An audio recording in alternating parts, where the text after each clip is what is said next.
Hi, everyone. This is Lynn Crawford with Hope Dementia Support, and it's January, and we have Joshua Pops here to talk about estate planning priorities, which is a perfect thing for this time of year. So I'm going to let Joshua tell you about himself, but I would like to ask you if you have any questions, please put them in the chat or in the Q&A, and we'll be sure that they're answered before we're finished. But I'm going to introduce you to Joshua Pops. Here you Thank you, are, Lynn. sir. Thank you. And I have the webinar chat up since I know people like the questions part of this. Um, my name is Joshua Pops. I'm an attorney in Vancouver. I've been practicing exclusively in the area of what we call elder law for almost 10 years. I've given this Hope presentation for a few years now. And I always say it's one of my favorite things to do. My dad went to Hope himself. I'm a firm believer in Hope. My mother suffers from Alzheimer's. She's in an adult family home. She's been there for a while. It's been a pretty rough downhill slope. I don't need to tell a lot of you that Alzheimer's and dementia, each case is like a painful snowflake. They're all unique and different. Mine's been no different. And it's been very gratifying. It's been very nice to do something productive with that pain. So working with Hope, doing Alzheimer's and dementia support work and things related to that is probably the favorite part of my practice. I do estate planning because it pays the bills and that's a part of my work, but Alzheimer's and dementia care is what I'm really passionate about. My office is at the Fort Vancouver area. I'm in the historic O.O. Howard House. Here's a mug I stole from them. If anyone asks, I'm going to return it. So let's call it just borrowing because I took it home. Usually, I give a presentation that focuses exclusively on Medicaid. And I could talk about Medicaid for a long time. Long-term care, paying for care in an adult family home. Not only do I give a presentation that runs up to a year and a half each year with Hope, I've given a presentation that, not counting lunch, lasted for 6 hours. So when I say I've got a lot to say about Medicaid, I mean it. Today, and Lynn suggested this, and I've given a similar presentation. This is a presentation, it's Elder Law FAQ. Lynn called it Estate Planning Priorities. Lynn, I see when you whipped up the PowerPoint, there's a few kind of stock footage photos. So I will say this is a PowerPoint Lynn whipped up. I don't think I have many That you have minions never seen. that I have never seen. When I saw the minion, I said, okay, I don't think this really represents my kind of vibe, but that's okay. You have to trust me. I'll do my best. So this is a PowerPoint inspired by Lynn's aesthetic. I don't do any litigation. I will let you know right out. We're going to talk about elder law, frequently asked questions. A lot of people, when I say I do elder law, they say, oh, so do you do vulnerable adults and suing nursing homes and things like that? And I tell them that's not the elder law I do. If you show up to my office, you're not going to see me in a suit getting ready for court. You're probably going to see me in a t-shirt. More often than not, I'll be in some sort of baseball cap. That's my kind of practice, more the paperwork part of elder law. And so a lot of people say, so what's the elder law you practice? What is elder law? What is this elder law and estate planning? Elder law, my practice, is a practice that involves the typical estate planning, along with a lot of long-term care Medicaid planning, as well as some guardianships. I will tell clients I don't take new guardianships right now. The way guardianships are handled now, it's becoming more of a specialized field. I do have a few old guardianship cases I manage, but I'll get to that. What I tell clients is here's an example of everything I do in one little nutshell. And this is a lot of what we'll discuss tonight. Client, we'll talk about the hypothetical of what's something, a case that involves everything I do. Well, someone goes back to visit their grandma over Thanksgiving or Christmas, and they talk with grandma on the phone, and sometimes it seems like grandma's been slowing down a little bit, but they go to visit, they haven't seen her in a while, and it's way worse than they thought. And it turned out that that last bad phone call with grandma was actually better than she's been doing. They go to visit, and grandma's in really rough shape. It's pretty clear grandma's been living alone when she shouldn't be living alone anymore. Not only do they need to do something about taking care of grandma's affairs, it's not quite clear if grandma has the capacity to understand what's going on. And when they rummage through grandma's paperwork, they open up a folder that says important legal documents, and it's empty. So a client will have to go to an attorney to find out how to obtain a guardianship over grandma. Looks like grandma can't manage her affairs anymore. She doesn't have any legal paperwork, and we need to get the court mechanism in place to manage the affairs of someone who can't care for themselves. This client then obtains a guardianship with me. We then, after obtaining the guardianship, need to talk about, well, now what are we going to do? Grandma's living alone. She clearly can't live alone. We need to find a place for her to stay. We found a place and it's 8 grand a month. How the heck do we pay for this? What happens? Then I would walk the client through the steps now that they're guardian, now that they're managing grandma's affairs of let's figure out how we spend grandma's money down because that's what we'll have to do. We get grandma placed in a home. We sell the little old house she lived in. She was in the adult family home or assisted living for a little while. Grandma didn't make it. And now what we need to do is distribute her estate. We need to go through probate or we need to administer her trust. And that's a small little nutshell. That's kind of everything that my practice and the general elder law practice is in a nutshell. This estate planning priorities I've given, that's elder law. These estate planning priorities discussions that I've had, what I say is this is estate planning for, oh, and I'm sure I can trust you not to fight over my money when I'm gone. Of course, I don't handle those cases. I'll give you some referrals. What I'm going to talk about tonight, I say it's everything about estate planning but the will and trust. I think for a Alzheimer's and dementia care conversation, wills and trusts, if people have questions tonight, I'm happy to answer them. But I don't want to talk about what happens to our stuff when you die. I want to talk about the kind of things that might be involved with estate planning priorities with Alzheimer's and dementia care while people are still alive. Estate planning is more, yes, it's for also when you get old before you die. In addition to dictating who receives your property, that's the will or the trust, which we're not getting into. Estate planning documents help if you're alive but incapacitated.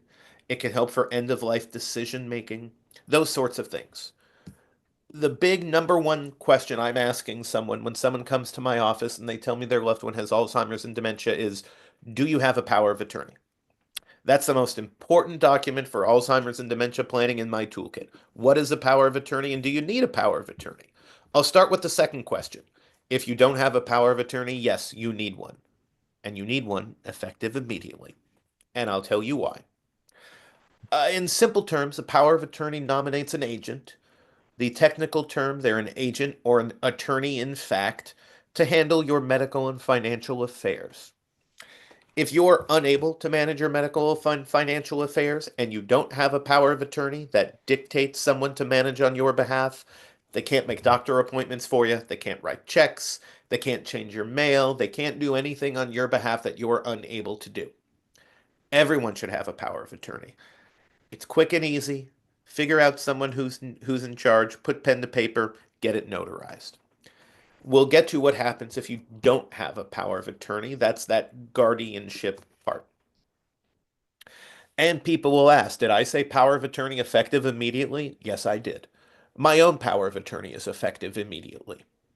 What a power of attorney effective immediately means is I tell clients it doesn't change anything about managing your day-to-day affairs. It just means that whenever you need help, someone can help you. A power of attorney doesn't deprive you of rights. It doesn't mean you're unable to do anything. A power of attorney just means that someone can make decisions on your behalf if you are unable to. Powers of attorney I see a lot of powers of attorney that say this is not effective unless I'm determined incapacitated by, one doctor or sometimes two doctors' notes. I tell clients I don't like those for two reasons. First of all, this is especially true with Alzheimer's and dementia. I'll always use the generic grandma in these conversations. I can't tell you how often I've had someone come to my office. Grandma's been gone for a while. She hasn't been able to manage her affairs. We need to hit the ground running because it's clear grandma's going downhill and we have a lot of steps to take. And they bring me a power of attorney and it says effective upon incapacity. And I tell them we have a lot of work to do. I need to do A, B, C, D, and E to manage grandma's affairs, but I can't do it until you get a doctor's note. So come back in a month when you get that note. Basically, grandma hasn't been with it for a long time, but now we're stuck because this document says you can't do anything until then, that I have to wait. The second reason I don't like powers of attorney effective immediately is as we get older and the world speeds up, some of us slow down. I give the example when my dad passed, he was 88. I wouldn't say my dad was incapacitated. I don't think a doctor would write that note. He was still capable of managing his affairs. He wasn't incapacitated, but he needed help around the edges. He needed help paying bills online.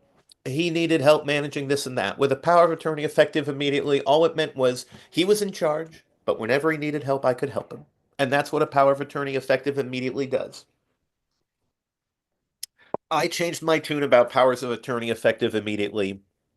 My parents attempted to take a cruise right as my mom was getting sick, even though we didn't realize how sick she was getting. And they weren't able to go. And luckily, they purchased trip insurance. But in order to get this trip insurance policy to pay out, you had to upload documents from a doctor's office. Needless to say, my parents couldn't upload a document to an online portal if you gave them a million chances. So I said, come on in, buddy.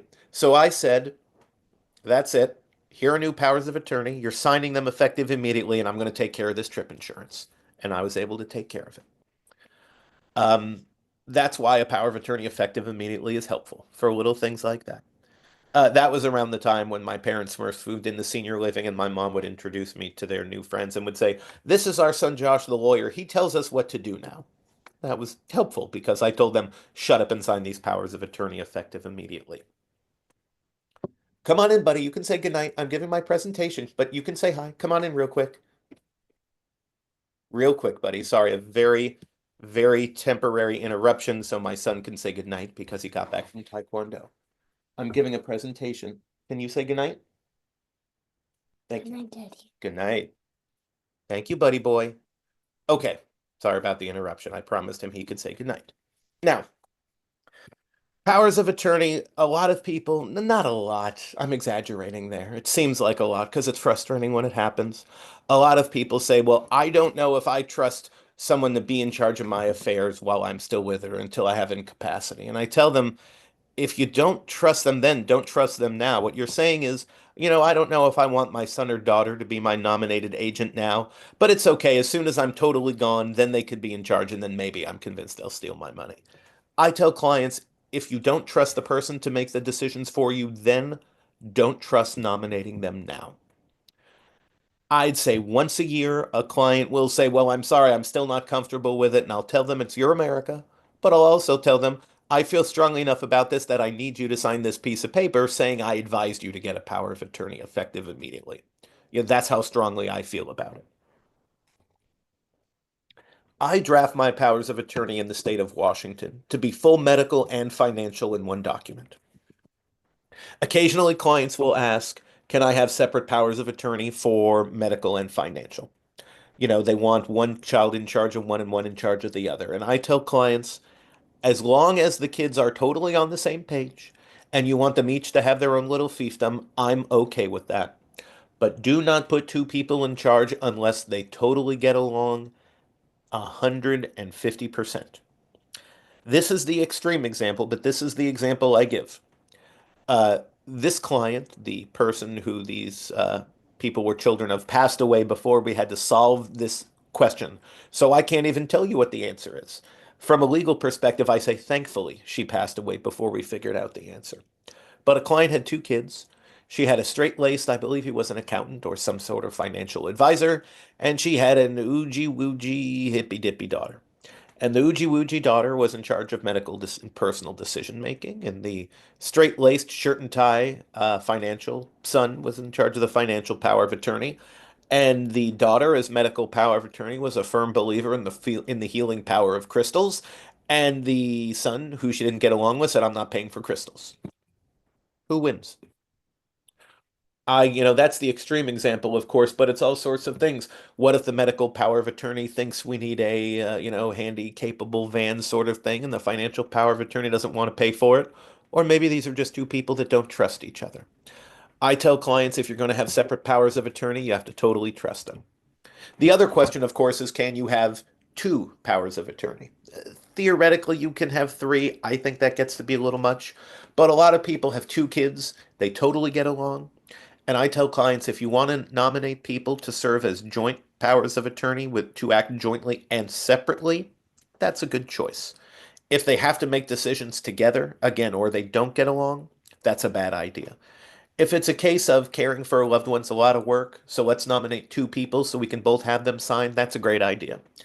If it's the kids don't get along, or I want to make sure they, that they both agree on everything, that's a horrible idea. You're asking for litigation. I had a client who recently had the idea that she wanted three people nominated as power of attorney, three of her kids, and in order for a decision to be made, two of the three kids had to agree. And I didn't say it in so many words, but I had to find a gentle legal way of saying that's a terrible idea if your kids don't get along, which it sounds like they don't, which is why you want this in charge. I tell clients, choose somebody to be in charge and put them in charge. The other problem with powers of attorney, especially with Alzheimer's and dementia, is I tell clients again, when you sign a power of attorney, doesn't take away rights, doesn't revoke anything. So if someone with Alzheimer's or dementia has some decision making, we're worried about them being taken advantage of financially, for instance. I'll occasionally have someone come to me and say, I need a power of attorney for grandma because she's being, hoodwinked, she's being catfished on the internet, and I need to stop her from giving away all her money to this guy she met on the internet. And I tell them, well, I can give you a power of attorney, if grandma's able to sign, but a power of attorney doesn't mean grandma can't go down to the bank. It means you can go down to the bank and take care of things for her. But if grandma wants to send $50,000 to someone she's never met overseas, she has the legal right to do so with a power of attorney. It really is just supplementing. Almost every power of attorney I draft is called a durable power of attorney. That means it's not just for a limited time, and it can take place even if it can be used even if someone is incapacitated. That's what durable means. I've drafted exactly one limited power of attorney, and that was from me. I always tell the story. My wife and I were honeymooning. We were about to go to Hawaii, and we were closing on our house. And I thought, I don't want to deal with faxing and signing and sorry, a cat also came in when my son left the door open. I didn't want to deal with faxing and all that from Hawaii, so I called up the title company and I said, do me a favor, run this by your legal department. If I whipped up a little power of attorney and I had my parents sign a power of attorney saying that they had the right to manage all affairs related to the closing of this house, do you think they could go down and sign the escrow? And the title company sent it up to their legal department and said, yeah, this is totally fine. Tell your parents to come by anytime. That's something you can use a power of attorney for. This day and age, again, a lot of clients also have older powers of attorney, very bare bones. If grandma has a 1.5 page power of attorney from 1990, it's better than nothing. I'd rather be, I've done more with less. I'd rather be looking at it than looking for it. But I explain to clients these days, my average power of attorney is 7 pages. I mean, that's the kind of legal mumbo jumbo you're talking about. These days, it's kind of what legal departments are looking for. And I do get these, calls a lot of my grandma has really bad Alzheimer's or dementia. She's pretty far gone. She could sign anything you put in front of her. She wouldn't understand it. But so can I bring her down and maybe have her sign a power of attorney in front of you? And I sigh and I say, let's talk about a guardianship or a conservatorship. Again, I'm giving you folks a breakdown of guardianships and conservatorships, even though Washington changed in terms of the paperwork steps required for a guardianship. And just because of the nature of how guardianships are processed now and the nature of my practice, it makes a little more sense for me to refer guardianships along. So these days, I have a handful of guardianships that I'm still administering ongoing ones. I'm currently not taking new ones. I can always give folks referrals. So a guardianship or conservatorship, that's different than a power of attorney. This is where petitioning the court and requesting they appoint someone, a guardian and conservator, to manage the medical and financial affairs of a person, a protected person. The idea is if grandma never signed a power of attorney and she has no ability to effectively nominate someone, then we file a petition stating we believe grandma cannot manage her affairs. We would like the court to declare that grandma cannot do so and to place someone in charge. This means grandma can't write those checks herself. Grandma can't make her own doctor appointments. You're making it for them. The process is filing this paperwork. The court then appoints a court visitor who would talk to grandma, talk to the kids, get a doctor's report, and then figure out, and then usually again 45 to 60 days later, issue a report saying, yes, grandma needs some help managing her affairs. It's not the end of the world. There again, if you have to do a guardianship, you have to do it. People have survived it. It's a paperwork hassle. You have to file a report every year. If there's still money in grandma's name, you have to file a bond paid for by grandma's estate. You have to get court permission for various things. I recently, in one of my cases, had to get a court order authorizing purchase of a handy-capable vehicle for someone with Alzheimer's, as an example of the sort of things you need court permission from. And a guardianship requires, I mean, generally, a guardianship requires an attorney. I do have clients who have done it themselves, but I mean, easier said than done. I think it's worth hiring an attorney. There is some for people who are very low means. There's some legal aid out there. I'm not saying this term derisively, but there's a handful of guardianships I took when people had special needs children turning 18, and I don't get paid to file the yearly reports, but I'll file the yearly reports because I'll go ahead and do that mitzvah for them. It's a lot of work. In a guardianship, and for Alzheimer's and dementia, this is the most difficult part, is that a guardianship, if grandma's totally gone and isn't capable of even replying at all, it's a rubber stamping affair. We're going through the motions. But theoretically, grandma can not only request her own attorney, she can request an evidentiary hearing or even a jury trial. Now, jury trials over guardianships are very rare, but theoretically they're possible. And as we know, with some cases of Alzheimer's and dementia, it seems like the last thing to go for grandma is the ability to say, I'm fine, leave me alone, I don't need help. I had a small handful of evidentiary hearings when I still did guardianships, and I describe them as like Moscow show trials. It's someone who clearly doesn't have capacity having their day in court to explain that they have capacity. And the other difficult part for Alzheimer's and dementia, of course, is that at the end of a guardianship or conservatorship, you're guaranteed one thing. That's a piece of paper. That piece of paper won't make grandma take her medication. It won't make her stay in that adult family home that she keeps leaving. And so, for extremely difficult cases, there aren't really effective legal solutions. And one side note, clients often say all the time, even with a power of attorney or a guardianship, they'll say, I have a power of attorney, but I think I need a guardianship so I can force my grandma to go into an adult family home. I tell clients you can't place someone in an adult family home against their will. And I'm not a doctor, I'm a lawyer, but having dealt with Alzheimer's and dementia enough and having it being a big chunk of my practice, what I tell clients is, in my very non-medical opinion, I tell clients if grandma has good days and bad days, in my opinion, the good days are fool's gold and the bad days are where grandma's really at. The line I use to describe Alzheimer's and dementia and moving someone with Alzheimer's and dementia who says they don't want to move. When I moved my parents and my mom started getting her hair done at the facility they lived in instead of going to see her own hairdresser, my mom's hairdresser sent me a text and she said, I'm going to miss your mom, but I could tell her world was getting smaller. That phrase stuck with me and I use that phrase, that their world gets smaller. So I tell clients there's a lot of people out there who grandma says, I don't want to move to an adult family home. And they say, okay, grandma, we're not going to move you to an adult family home. Let's go get you some ice cream. Oh, did I say go for some ice cream? I meant toward this adult family home. Oh, look, they have a bowl of your favorite ice cream right here. Why don't you sit down and have some? Isn't that good? We'll be right back.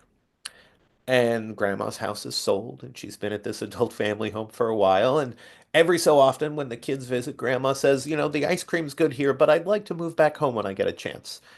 And the answer is soon, grandma. We're working on it. That's the nature of the disease and the ability to say no. There are some people who aren't as far along, and I have a lot of clients in this rock and a hard place situation where they say, I've got a power of attorney or I've got a guardianship, but grandma's not far enough along. If I place her, they'll call me up the next day.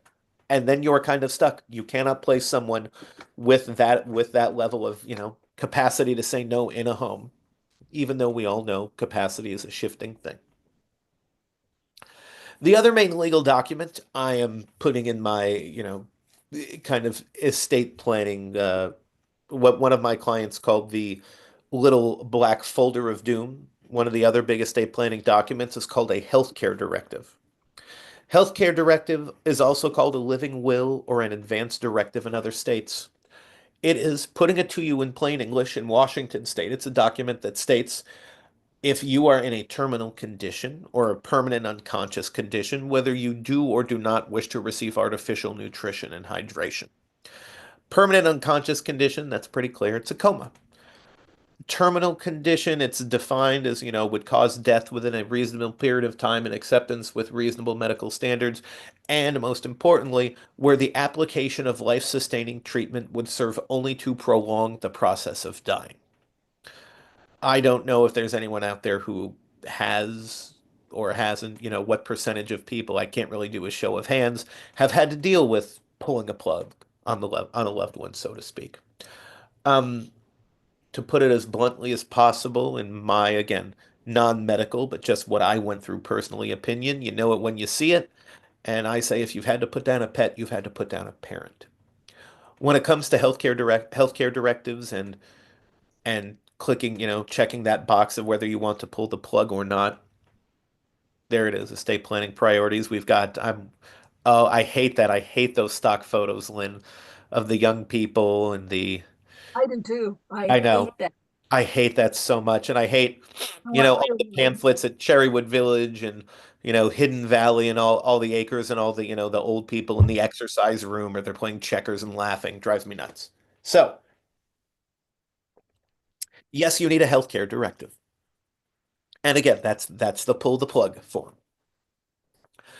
I explain to clients when do you use a healthcare directive? How is it used? The example I give is, my dad passed at 88 from complications from surgery. And as my wife put it, he went in for emergency surgery and it seemed like he was doing better until he wasn't.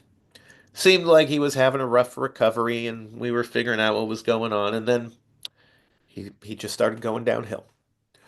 And after the third day of this, of course, I remember this. I left his room and I went over to the elevators on his floor and I called my wife and I said, I think I need to call the doctor. I think he's dying. And I called the doctor and she and I sat and we agreed that he wasn't getting out of that hospital bed and that we were going to remove that artificial nutrition and hydration and however long it took and whatever it looked like, that we were going to let him pass without that artificial nutrition and hydration. He could still eat or drink whatever he wanted at that point. Not that he had much of an appetite, of course, but that was the idea. And as the doctor was leaving, being an attorney, I said, why would someone not pull the plug in this situation? And she said to me, because you'd be in denial. That was enough for me. Some clients do have, occasional horror stories. I'm not here to denigrate those stories, but I do sometimes wonder if there's something lost in translation. I generally find hospitals are much more likely to be hesitant to pull the plug than the opposite. I tell clients I don't get many phone calls of the hospital called us up Monday and said, "Oh, we forgot to tell you we pulled the plug on grandma last night. Would you like to come get the corpse, from our morgue?" They're not doing that. The big problem I see with hospitals, and this is a big mistake they make, they're very afraid of litigation. We have someone the power of attorney, someone who has a healthcare directive, agrees with the physician that grandma's in a, terminal condition. We're going to pull the plug. And then one of the family members says, no, wait, I don't want to. And the hospital says, well, we might need you guys to sort this out. Now the hospital's in trouble because they very clearly violated someone's healthcare directive as dictated, to them by their healthcare power of attorney because one other person complained. That's the worst thing you can do. If a power of attorney says pull the plug, a hospital's not going to do it without, you're still allowed to take medication and all that, but it allows you to pull the plug peacefully. The other form, a healthcare directive is something you do with there it is, right there. One more, Lynn, I think. A healthcare directive is what you do with a lawyer. There's also a form you do with your doctor called and clients say, what's that thing called? A pulse? That's called a post form, POLST. Physicians order for life-sustaining treatment. This is what we used to call a DNR, that do not resuscitate. It's a bright green or bright pink form. The healthcare directive is you're in a hospital bed, you've been in that hospital bed for a little while, what's going to happen in the hospital? The pulsed form, the POLST, is it's a bright green or bright pink form. Usually it's up on grandma's fridge. And it tells the paramedics if grandma's collapsed in a heap and she's had a stroke or broken a hip. They find grandma in a puddle in the kitchen. What emergency life-saving measures does grandma want in that moment? Her DNR. I tell clients if you have that bright green or bright pink form up on the fridge, congratulations, you're old. Lynn, do you have the slide for that? I don't know if everyone else can see the slides. I can't. Oh, sorry. Yeah, the slide was up. Okay. So your next one is mental health. Okay, there we go. Long story short, Pulse is through. Yeah, I don't know why I can't see the. I don't I know don't why know. Can everyone else see the slides? Am I the only one who can't? I shared them. Okay. Yeah. What do I know? Okay. I'm not very techy for, Oh, don't I don't don't look, know. don't look to me for magical answers. So that physician's order for life-sustaining treatment. So People have yes, the I have, slides are boy, everyone can see them but me. I'm glad you're all enjoying. I have no idea what clip art or anything that Lynn has put up, so I can well, only you saw the minions, I so saw the minions. I did see you used my colors purple and gold, so I'm glad about that. People say I've heard of mental health directives. Are those something you draft? I've seen them. I have no objection to them. I don't draft them, and here's what I tell clients is the more detail you provide in writing of your current wishes, the more there might be dissonance between your wishes now and what needs to be done in the future. We can all say what we'd like to have happen, but what we'd like or hope to have happen to us and what might actually happen to us can be two different things. Um, I also tell clients that, a lot of these mental health directives, clients think this will allow them to pass in, in peace or those sorts of things. A mental health directives, my slides are more visible than my selfie video, someone just said. Good. I'm glad you can see more of them than me. The mental health directives, the other thing I talk about, these, clients say, I don't want to be spoon fed. I want to be allowed to be fed in peace. Spoon feeding is legally required in Oregon and Washington. There was a case out of Roseburg of even if you sign a mental health directive and you say, if I have Alzheimer's and dementia, don't spoon feed me, let me go, you're going to be spoon fed. Um, clients say, well, what do I do? And the answer, what do you do in that situation? And I tell clients, my mom's pretty darn far gone, but still alive somehow. She's missing all her bottom teeth. You have to watch her eat and chew every bite. She can't always get it all down. And she's sitting there, eating applesauce and pudding and eggs and soft foods like that. And we just got to do the best we can. She has to be fed. What I tell clients when it comes to mental health directives and things like that, they're helpful to let you think about what kind of decisions you'd like. But, but I tell clients write a letter to your kids, tell them what you'd like, stick them in the back pocket of the black folder of doom. Don't put it in a legally binding document. It's helpful to think about these things, yes, and we'd like to think about what comfort measures and where we'd like to be, but that doesn't always fit the reality. I tell clients, how many of us had a loved one who said, I don't want to ever go in a home. And I have so many clients who now they're caring for a loved one in their house or in their loved one's house, and they're flailing and they're doing a bad job and their loved one is suffering. And they say, well, I'm really struggling. I don't, some days I wonder if I'm going to make it. And grandma's in pretty rough shape, but I promised I wouldn't put her in a home. And I tell clients, well, what grandma might have said was don't put me in a home, but what she really meant was don't put me in a situation where I'm not cared for and loved to to the level that I deserve. And I tell clients, you don't prove you care for someone or love them by going down with the ship and providing substandard care. Grandma wanted you to care, and you prove you care by putting her in the facility that's best for her current needs, which frees you up to do what you can do better than anyone else, which is to love them. And sometimes clients have that come to Jesus moment when I give them that spiel, and sometimes it takes a little longer. But that's an example of if someone has a document that says don't ever place me in an adult family home, theoretically we can't. It brings up thorny issues. So I tell clients, level with people about how you feel and what you would want. Don't make it legally binding. Give your agent under a power of attorney to write to make decisions for you. Tell them what you hope to have happen, but trust them to do the right thing. That's the situation. The one document, and by the way, I did not put this document in my elder law FAQ. The other document we often use is called a disposition of remains preferences form. That's the gentle legal way of saying burial or cremation. What do you want us to do with your body? Just in case the kids don't know what you want, or just in case a funeral home would need everyone's signature.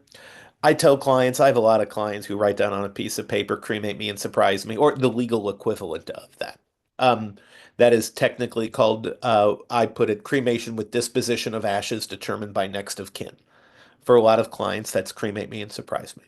But I decided to make dispositions of remains preferences part of my estate planning packet when about 7 or 8 years ago I was in court to get the court to rubber stamp an order, but I needed a signature and I saw a friend I don't usually see in court and I said, "What are you doing in court?" And he said, "Oh, listen, you won't believe this one. Mom died. She had two kids. One kid's okay. One kid's been living from hotel to motel on 82nd Avenue in Portland. We can't track down this kid to serve them. The responsible kid wants mom to be cremated, but the funeral home won't do it until we get a court order and serve notice at the last place of residence of this other kid." And I said, "God, well, how often does that happen?" He says, "I mean, I've only had it once or twice, but you should draft a DORPS for clients," and told me about dispositions of remains preferences forms. I tell clients you can put whatever you like. I just can't guarantee that these will legally be acted on. I had one client who thought her sister made everything about herself and was a little self-centered. And so she put in writing that I want to be cremated with no memorial. And if anyone hosts a memorial for me, I will come back and haunt them from the grave. And I told this client, I don't know if I'll be able to I don't know if I'd be able basically to file suit on behalf of a ghost against somebody, but I'll put it in writing at the very least for you. And of course, in all that, clients, this is the Medicaid, the Alzheimer's and dementia part. Grandma drafted her estate plan with you. We knew her wishes. Grandma's going downhill, doesn't look like she can live on her own. We looked at a place for her to live with full-time care. It costs 6 grand a month at the cheapest place. What do we do? And that's Medicaid. It's I usually, again, my usual Medicaid presentation for Hope is an hour, and we have 20 minutes left. So I'm trying to keep this in as short, a span as possible. But I think giving a little background here helps of what we're talking about with Medicaid. The answer is we have a power of attorney. We know grandma's wishes. We have her will, but she can't live on her own. We need to put her somewhere. What do we do? Well, then we're talking about placing grandma in an adult family home or an assisted living facility.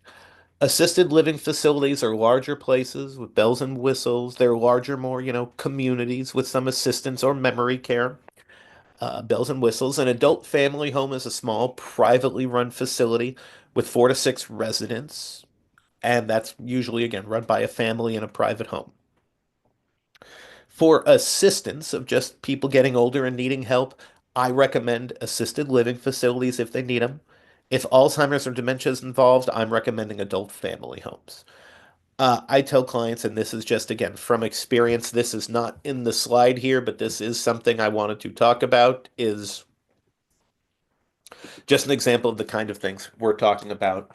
The catchphrase I use is the more assistance you need, the less you need assisted living. I give the example of my dad at 88 versus my mom. Now, dad was 88, but he still liked having friends to hang around with, and he liked the dining hall, and he liked that there was a movie theater, and every other Monday was Monday musicals with Monty, and he'd get to choose a different musical that people would watch, and he'd give a little introduction about why he chose it. He liked those bells and whistles, and he needed help with cutting his nails or doing some dishes or changing the laundry or, finding his remote. Simple stuff, assistance. And he'd press the button whenever they'd got a chance. It's, "Hi, Monty, what can I do for you?" That didn't work for my mom. My mom has Alzheimer's. She needs full-time care. And of course, for a while there, when she could still move, the worst part was when she would forget that she shouldn't be getting up on her own and fall Lord knows how many times. Those people shouldn't be in assisted living. Those people should be in an adult family home where they can get individualized provided for care. In assisted living, they're not always going to be there at the time you want to shower you, to change you, to dress you. Um, again, I personally learned this the hard way when my parents were in assisted living, because I didn't know any better at the time. I don't know how often my mom was showering. I don't know how often she was changing. I don't know how often she got out of that house coat. And I go to visit her at the adult family home and she's showered and her hair is done and she's always wearing these nice blouses. It's funny, we brought all her clothes with her, but the woman who's a saint, by the way, who runs my mom's adult family home kind of had her little old lady clothes for my mom. And they're nice actually. I think if my mom was still with it, she'd like some of the blouses. But that's the idea. If someone has Alzheimer's or dementia, and they are a flight risk, for lack of a better term, meaning they will get up and they will open any open door and they will be out on the street before you know it.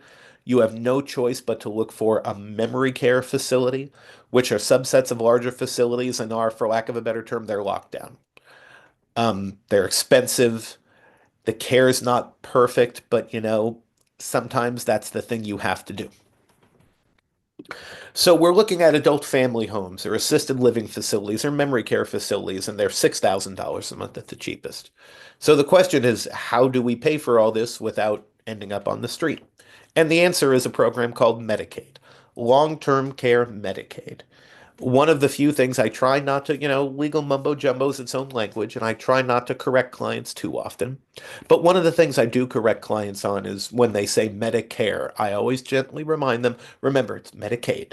I think that's important because sometimes people slip up and say Medicare and then end up in these side conversations with people when they're talking about something else.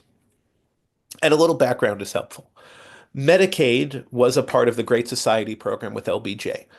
And the idea behind this program is, when you put it bluntly, pretty easy to understand, which is if you're on government benefits, you're receiving government subsidized housing, government subsidized healthcare, well, the government will pay for a government subsidized old folks home for you to go die in too.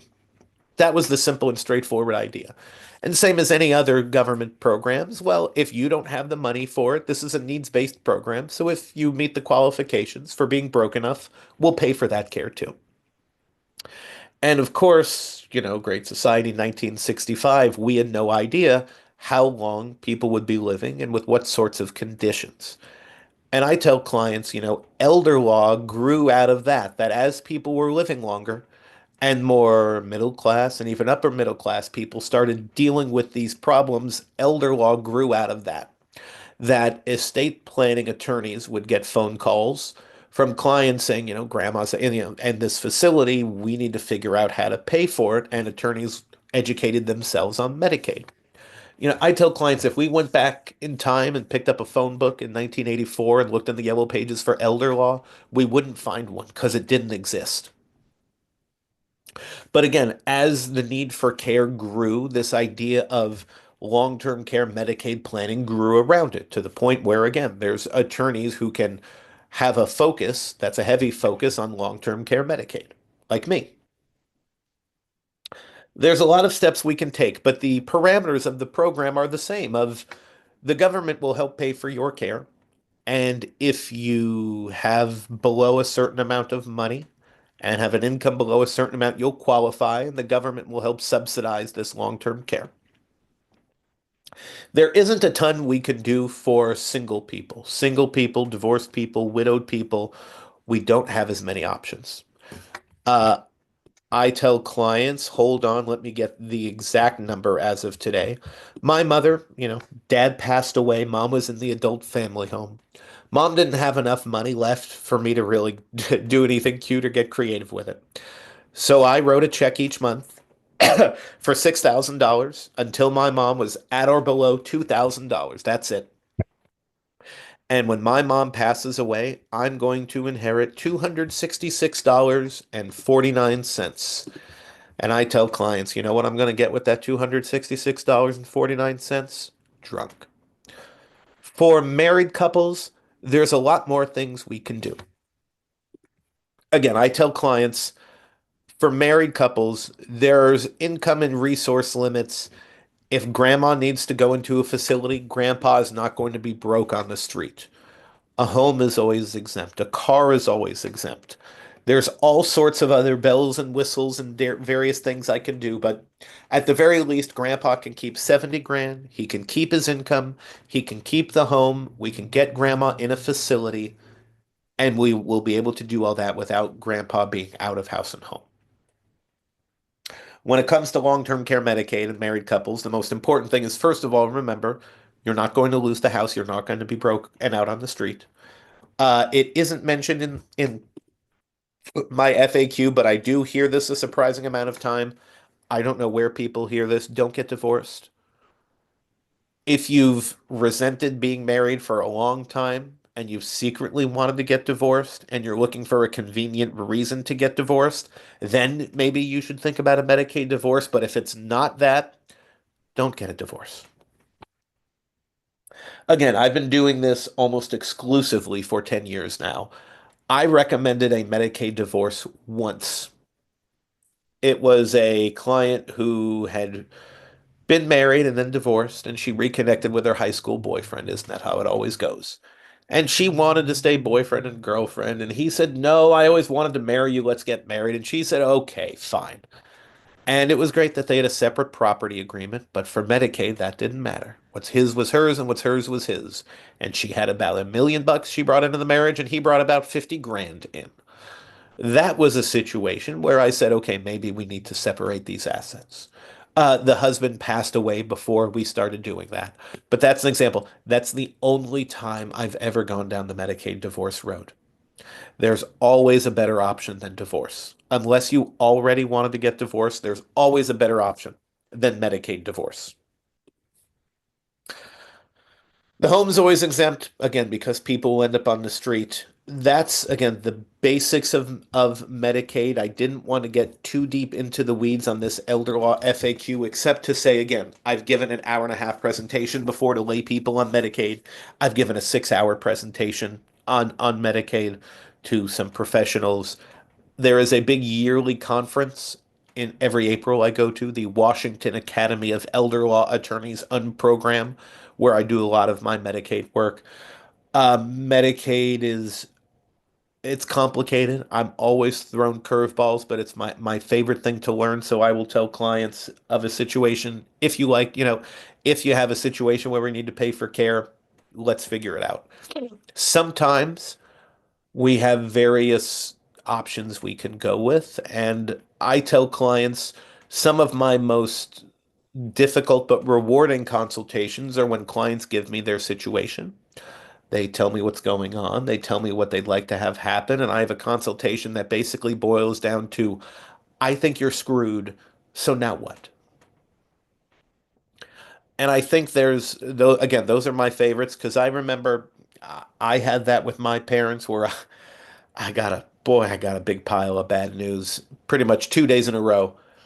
And I learned what it was like to follow my own advice, and I went out to the backyard and I stood on the back deck and I looked at the biggest tree at the back of our yard, the big apple tree, and I thought, I think I'm totally screwed. So now what am I going to do? And I tell clients, even when you're screwed, we always figure it out. I've never told a client, well, it looks like you're screwed. Have a good day. Good luck with your life. We're always able to figure, for better or worse, it seems like something happens. We're able to get someone placed. We have the documentation in place, and everyone lives to tell the tale. Lynn, I don't know if you wanted me to get a little more, into the weeds with Medicaid or whether people had questions or the hypotheticals they wanted to run by me. I know people Well, always like being able to get free legal advice, and sometimes the answer is easy, and sometimes The answer is every lawyer's favorite answer, which is it depends. I don't know if we had any questions this time. I can give you 10 minutes more on Medicaid and then the Sure. rest should be questions, Okay. if that's okay. That's fine with me. I just wonder how much we could do with Medicaid in 10 minutes. You know what we can do? Well, why don't we do questions? Well, here's what I'll tell clients. There is 10 minutes worth of Medicaid I do want to talk about, which is aside from the getting too deep into the weeds, we'll venture into into the swamp and hope we don't get stuck. I have a lot of consultations where people say to me, so and so has Alzheimer's and dementia. I'd like to create a protective trust. And I tell clients, the one thing I will tell people, this is universal, is in the state of Washington, there is no magic wand. There's no way to magically create a legal document in advance that will prevent you from ever needing to spend a penny on long-term care. I tell clients there is only one guaranteed way to ensure that you won't have to spend a dime of anything you've earned on care costs as you get old, and that is what I call the James Dean method, which is live fast, die young, and leave a good-looking corpse. I leave it to all of you to decide whether your corpses would be good looking if you live fast and died young now, but that's your option. Other than that, there's no magic wand.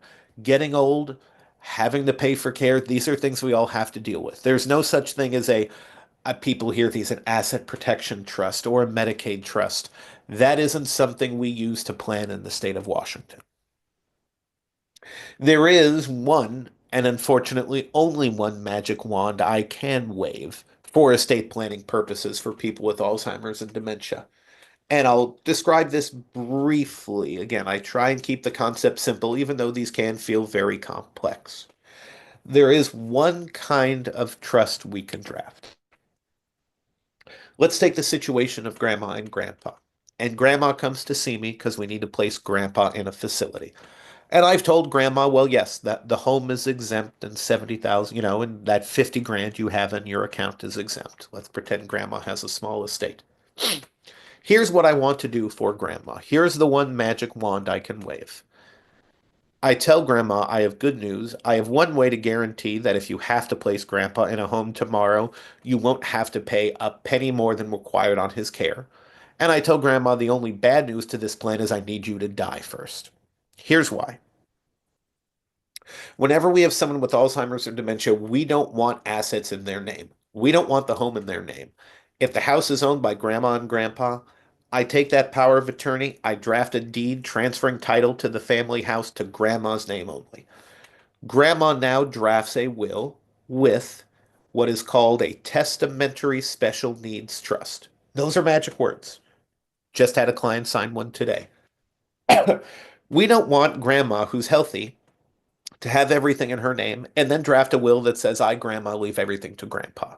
Because, of course, if grandma passes away suddenly, grandpa's now obligated to inherit everything. And as a widowed man, he's now obligated to spend everything.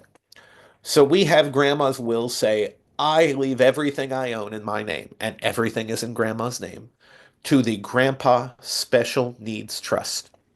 Heaven forbid grandma passes away first. There is a magic bubble over everything grandpa's inherited. We can spend it on his care if we need to. We don't have to spend a penny extra more. And when grandma passes away, we can pass the proceeds on to the kids. That's the only kind of protective trust I can draft. And it doesn't take effect now. It only takes effect if grandma passes away first. And that's called a testamentary, as in last will and testament, special needs trust. Again, other than that, there's a lot of options, but there isn't always a magic wand we can wave for Medicaid. That's the only thing I did want to discuss. I have a lot, I have clients who come to me and I can't tell you how many probably coming up in my calendar. I bet you it feels like I've got one a week of I look at my notes. My paralegal does, and this is the system we've come up with. She doesn't try and translate what a client says they want. What the client says is in my notes. So if I've got notes in my calendar of Jane Doe coming to see me and Jane Doe's notes say coming in with her kids so they can set up a protective trust. And I kind of can then mentally prepare of, okay, I'm going to have to sit down with grandma and the kids and figure out what they're asking for and figure out if my answer is, well, you can't do that. So let's talk about something else. How many questions do we have, Lynn? I always like answering the questions because it's fun. It's like doing stage work if you're, crowd work if you're a comedian. I never know what I'll get. Well, I have a couple, right? Go ahead. Somebody sent me, and Yeah, then while I'm asking those, people can put their questions. yeah. I'm going to stop sharing. Sure. With my Medicaid presentation, boy, they are endless. But yeah, what So, questions do you have? well, here's first question I have is the difference between guardianship and conservatorship Ah, and it's being a, a pay on somebody's or a signator, yeah. all of those pieces. So it's the nomenclature is, again, it's annoying legal mumbo jumbo. Guardianship means managing the affairs of a person. Conservatorship means managing their money. Occasionally, we do have a situation where grandma signed a power of attorney just for medical or just for financial, meaning we only need to get a guardianship or a conservatorship. But that's the difference. Guardianship means guardianship of the person, and conservatorship of the estate. I tell clients if you're on grandma's bank account, that's great. If you're on her medical records, that's great. The problem, of course, is that you might run into a situation where there's something you need to do that you don't have power of attorney for. Or you're not, or what I mean is, or you're not the signer on an account. Um, do you have another question there, Lynn? Well, about power of attorney. Yeah, So when someone dies, the power of attorney is null and void. Is that correct? that is correct. Power of attorney dies the moment you die, and then we're moving on to the will or the trust. So say my husband died Uh-huh. and I had stuff I needed to do, Hmm. but I was his power of attorney for healthcare, etc. Where does that leave me? Then you're talking with an attorney about whether you need to file probate or not. Probate is the legal process by which we manage the assets of a deceased person.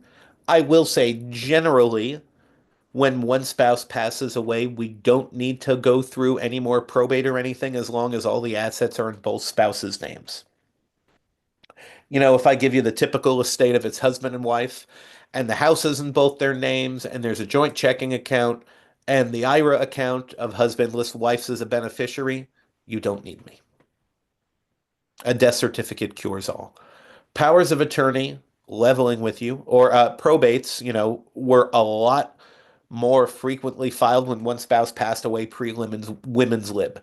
Because if you think about it, I mean, 50 years ago, my wife would be lucky if the mail she got wasn't addressed to Mrs. Joshua Pops. The house was in the man's name, the bank account was in the man's name, and when he passed away, the wife had to file probate. But if we've been managing their affairs with a power of attorney and they're deceased and your name is on all the accounts and everything, you don't need a lawyer, you just need the death certificates. And that was actually my experience. I Yeah. didn't do anything but the death certificate. Okay, Right. thank you. Can you please recommend someone for guardianship or conservator planning? My father cannot do a POA. We just I see accepted that for one. Medicaid. How My much does it cost? I don't know how much they're costing these days, but email me and I can give you names to start. cool. And you can see the next one then. Yes, able to file a trust. Elderly person having property and not in the POA's name. If we want to create a trust, it depends on what a power of attorney says. Some powers of attorney allow us to create a trust or transfer property to a trust on behalf of someone, but only if that power of attorney document says so. I tell clients when it comes to kind of, for lack of a better term, wonky work with a power of attorney, creating a trust and putting things in it, boy, am I asking a lot of questions about how everyone gets along.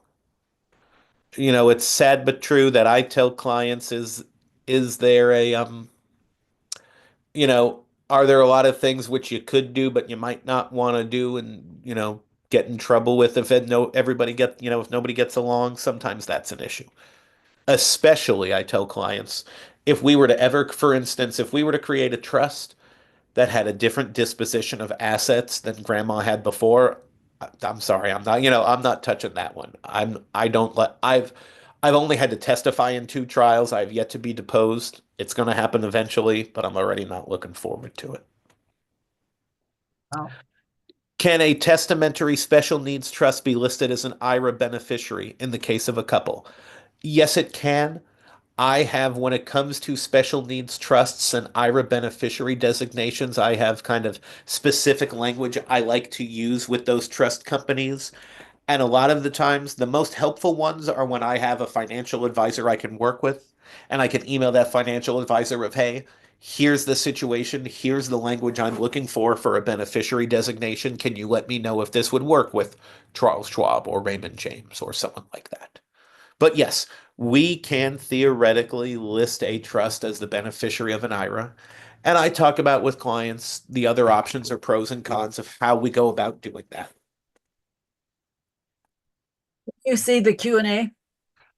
I do. I see the webinar chat. I don't. Oh, Q&A, sorry. Okay, this is another good question.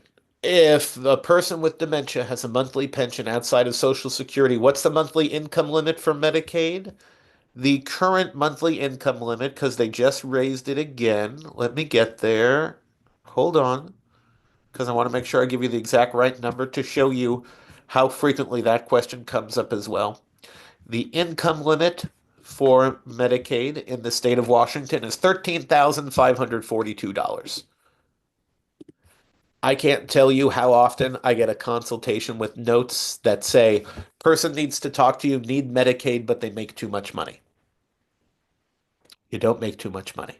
Now, Medicaid might, you might have to contribute all of your income towards the cost of your care if you're single, but there is no, for Medicaid, the income limits are practically meaningless. If it's just grandma, and we're going to have to get grandma on Medicaid, her income will go away, for lack of a better term. She'll have to contribute it towards the cost of her care, but she doesn't make too much money. Did their monthly stipend increase this year? Yes, it is now $105. Wow. I hope you don't spend it all in one place. So you can see the next one. I do, and that was for a yeah, those were about the testamentary special needs trusts. Oh, For an IRA beneficiary, this is Chris KT. I would say again, it generally yes. I would talk with your financial advisor. It depends on the situation.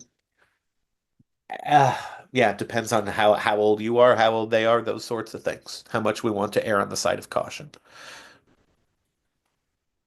okay, here's one that you can't see. This Yeah. says that I have a power of attorney upon incapacity for my Uh-huh. spouse. Yeah. He needs help now. He doesn't think he does, and a Ugh. doctor won't formally diagnose his dementia. What do I do? Tough it out. And that's an example of why I don't like that. And I don't understand these doctors who say, "Oh, I can't give legal advice or make it." It's like you've seen the guy. Just write a letter. I, Dr. Joshua Pops, have examined Lynn Crawford. Lynn can't manage her affairs. That's all I need. But that's an example of why you don't like powers of attorney effective upon incapacity. Because if he claims he's still with it and he's not, and the doctor says, "Oh, he's not that bad," what do we do? Um, You know how frequently you hear that, don't you? all the time. All the time. All the time of again when someone has Alzheimer's or dementia, the last ability to go is the ability to say, leave me alone, I'm fine, I don't need your help. And as an attorney, if grandma comes to me, again using the generic here, and says, if I brought my husband in, would you be able to get him to sign a power of attorney? I can't, as an attorney, I can't do that. I need someone to have the capacity to know what they're signing.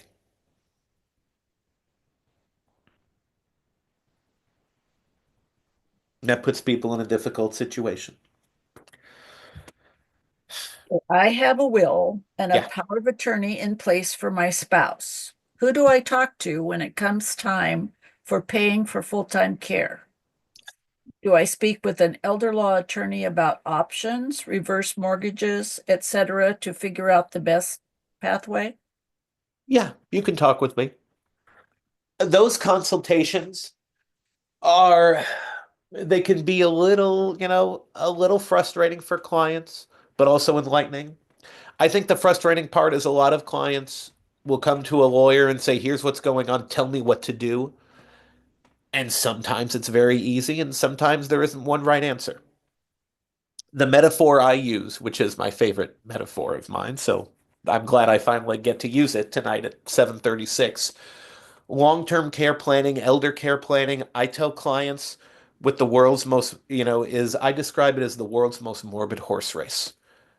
And in this analogy, when you're coming to see me with these questions and concerns about what you do and how you spend money and all the things like that, I tell clients, I can't help you throw the race. I'm just kind of like the bookie.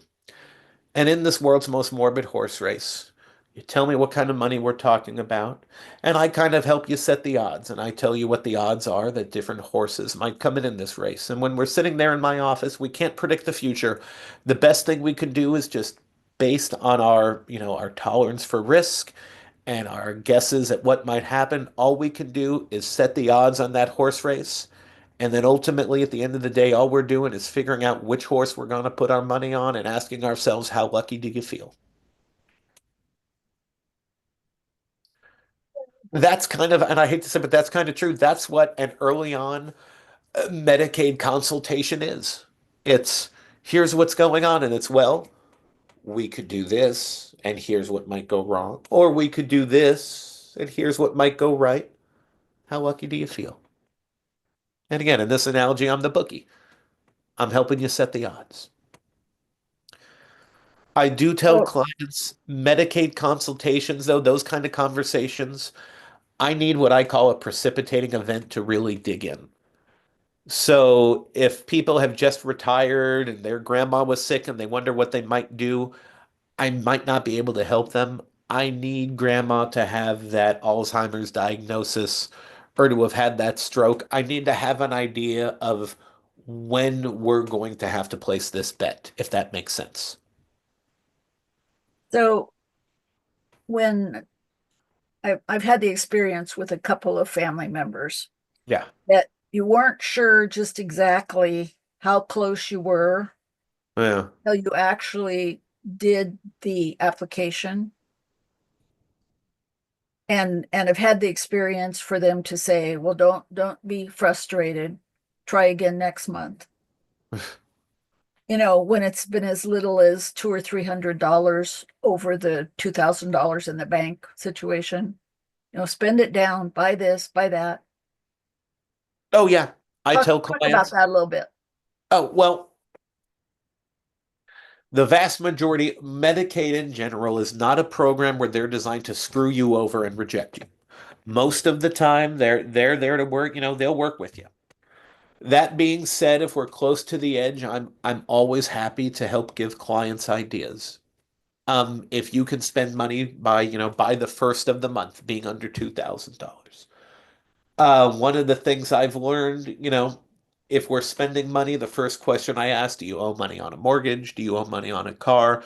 The third question I like to ask is, when was the last time you bought a new mattress? Because we spend a third of our lives, if we're lucky, in bed. How often would you say people are on a mattress that's 5, 10 years old? You could go online, you could put a credit card in, you could get a brand new mattress for you tomorrow for what, 1,500 bucks probably now with inflation? That's 1,500 right off the top right there. Lynn, you said you were $200, $300 over. Let's Yeah. get let's get somebody a mattress. You can spend money on someone in any way they want. You just can't spend money on yourself. So they don't look askance if you bought them new clothes or No, okay. no. You're So allowed to blow the money on them in any way they see fit. Not many people remember the movie Brewster's Millions with Richard Pryor and John Candy. but it was if Richard Pryor can spend $1 million a day for 30 days without explaining to anyone what he's doing, he'll inherit $300 million at the end of the month. First of all, it's an underrated movie. John Candy's his sidekick. It's a great movie. But that's the idea. You can spend the money on them in any way you want. I do see one more question here, if I may. Yeah, please. Okay, if property is involved in Oh, their name along with other siblings, but between elderly siblings that are still in good health to portion up the property when they are unable, ah, it what I- depends how they hold title. It depends how they get along. I will say this, it is so boy, I'm trying again with Naomi. This is the problem with these questions is I want to give simple answers, and I could easily talk for 20 minutes about a simple answer because that's the nature of the business. I know, don't apologize, Naomi. I take the questions as I get them. Um, it all depends on people, how people hold title. If there's a piece of property where it's, brother, brother, sister, and sister all hold property, a lot of it depends on the legal mumbo jumbo involved, how that property is held. For Medicaid purposes, I said, a home is involved. You can only have a certain amount of money, but without getting too deep in the weeds for and this is for Naomi, here's her name. If long-term care Medicaid is concerned, everyone owning the house together isn't the end of the world. If you own a house with another person, and they refuse to sell, Medicaid will consider that asset unavailable. So if someone has to be under $2,000 and they also own a portion of the old family homestead with their siblings, they don't need to sell that property. That's unavailable. But the question of, for Naomi here is what's the best course of action to ensure their portion is managed well? It depends how everyone gets along, first of all, and it depends how you want to inherit that property. The bad part with 4 or 5 people on title is what if everyone doesn't get along? That's a mess. The question of how everyone inherits, that depends on the legal mumbo jumbo. For lack of a better way to put it, for this property, I'd want to find out our legal concern, of everyone having title together, and I'd want to take a look at the deed to the property itself to see how it's exactly titled, because there's different ways you can own property with other people. As a spouse, do you still need a POA? You sure do. I used to have a lot of guardianships where I was filing on behalf of husband or wife. Just because you're married to them doesn't mean you have the legal right to boss them around. Even though, of course, I'm sure my wife would say I sometimes act otherwise, but I don't have the legal right to boss my wife around. She's quick to tell. So that brings up a Yeah. question about accounts. Yeah. So you have both names on your accounts, Uh-huh. and your husband who has dementia, but not to the point that he can't still spend money, Yeah. likes to spend time on Amazon. And what can you do about that? Do you have the ability of taking those accounts out of that person's name? With a power of attorney, you do. If Okay. they have Alzheimer's or dementia, the best way I put it, and this is a difficult concept to implement legally, though I do firmly believe in it. And I say this a lot to clients, and I think depending on where you are in your Alzheimer's and dementia journey, you'd be inclined to agree with me. Honesty is not the best policy. For any of us who've been around it long enough, you always know, I'm sure, Lynn, I can't see your face, but I'm sure you'd be able to say, agree that if you have someone new in a group and they come in and they say, my husband John, he's just so frustrating. I mean, he couldn't find his car keys and he lost our mail. And I tried to explain to him, John, you have dementia. You keep forgetting things. That's when you've got a case that's going to be a lot of trouble. You're going to have to take a little while to That's why they come yeah. to group. That's why they come to group because they don't know any better. Because they said, I tried to tell John, John, you have dementia. That's why you lost your keys. It's the same idea of that's why I say honesty is no longer the best policy. We have a If lot of people, discussion about that. yeah, if people are spending money and they're a detriment to themselves, taking their name off of an account or taking large amounts of money out of that account, leaving them just enough money to blow on Amazon, but not so much they won't spend you out of house and home. And then that account, is overdrawn or they're not able to make the purchase. And what happened? I thought we had money in here. Oh, I don't know. I'll call the bank and look into it. You So can do that with a power of attorney. another question. Yeah. So you have a couple who are partners in every sense of the world of the Uh-huh. word except for legal, Yeah. because wife has a military pension that she will lose. Yeah. She remarry, and now you have a partner who has dementia, and you're trying to do things for them, but you don't necessarily have the documents in place that you need to do that. What do you do? Guardianship.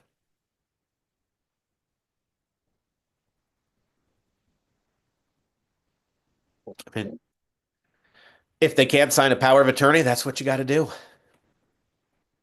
Make sense? Yeah. Make Again, if you have a husband or wife, even it doesn't matter if you're married or not. If you don't have a power of attorney, you can't make legal decisions on their behalf when they are unable to. And this would be a good question, Stephanie, right here. To pick a facility of choice, can a family do private pay for 2 years and then the facility accepts Medicaid? That does not interrupt eligibility at all. Facilities are not obligated to accept Medicaid. There's places that don't. There's places that will accept you as a Medicaid patient, but will require you to pay out of pocket for 6 months or 12 months or 2 years. for Not three. an issue at all. However, what I would say is if a facility says 6 years or 12, 6 months or 12 months or 2 years, what they say in writing is what I would bank on.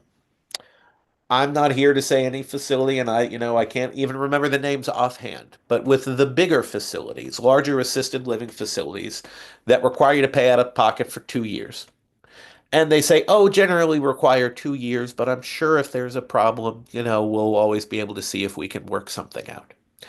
And the clients don't have 2 years worth of money, and they're running out after 8 months, and they call up, Shady Acres, assisted living, facilities, and the facility says, "Oh, I'm sorry, our policy is 2 years." And they say, "Well, then Josh told us you could work something out." And they say, "I'm sorry, it is our policy. Josh doesn't work here anymore." At the bigger facilities, if you want it to be less than 2 years, get it in writing. But that is what I would say. If can you pay for 2 years and then transition? Oh, sure. People do it all the time. I mean, that's a common thing. I have I have two placement advisors I frequently work with. I have a card I give to people when we have a year or more of private pay, and I have a card I give to people where it's we need to find a facility that accepts Medicaid yesterday. That's a different card because they focus on different kinds of homes. There are homes that require you to pay out of pocket for a year or two, and there are homes that say, well, I just had someone die yesterday, so sure, if you need to come in on Medicaid, go ahead.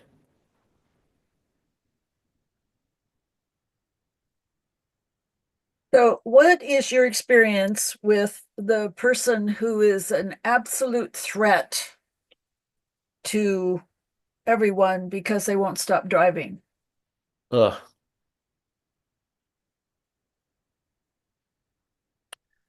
Is there any legal way to get those keys?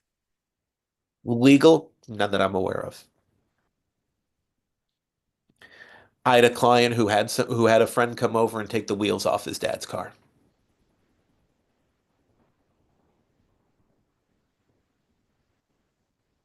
And dad called a mechanic buddy and had the wheels put back on. And the son filed for guardianship. And the father accepted a professional and never talked to his son again. Nothing you can do to take the keys out of their hand. Yeah. Again, honesty not being the best policy. Where are my keys? Oh, maybe you put them in the kitchen yesterday. We'll find them. That's the honesty not being the best policy thing. But in terms of Is there any legal citation to you, you have Alzheimer's or dementia, give me your car keys? No, dangerous. Okay. Well, I don't see any other questions. Oh, see, Which we didn't get deep into surprises weeds with me. Medicaid this time. Yeah. Well, I have a lot of people that are really interested in a Medicaid presentation, Uh-huh. but I had had so many other questions that that I felt like we needed to do this. What does Medicaid pay for the adult foster home? They pay the accepted Medicaid rate, and if a facility accepts Medicaid, they got to accept it. I'm distrustful of facilities that say, we'll accept your Medicaid rate, but if you could pay us an extra $500 a month, I'd appreciate it. I'd prefer not to use those places. I didn't know they did that. There's a handful. Wow. I wouldn't trust them. How's that? Is the recording of this presentation available?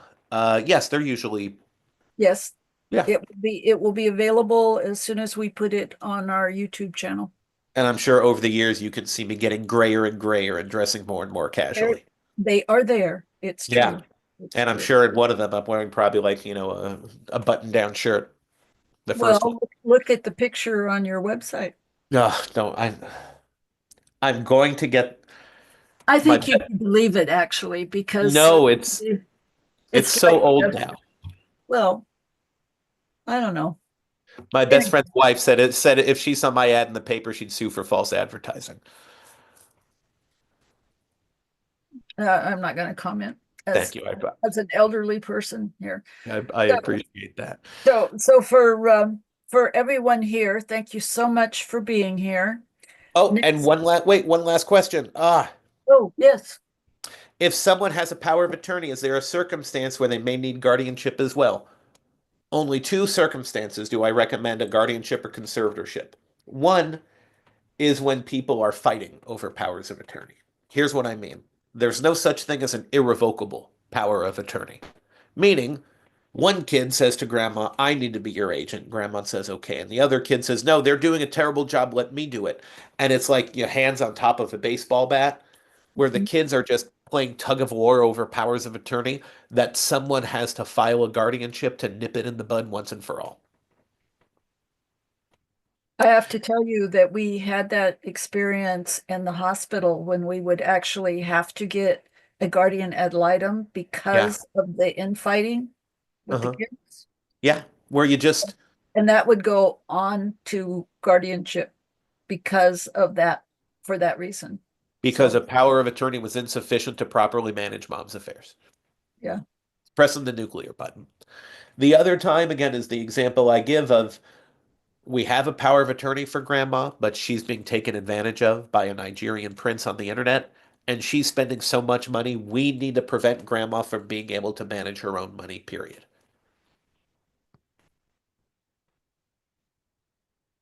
Hmm. Might So you, oh, go ahead. I just, do I have your permission to share that we've been talking about doing a workshop? Sure. So we were talking today, everyone, about the fact that this is a heck of a lot of information for an hour Boy, and a is it. half.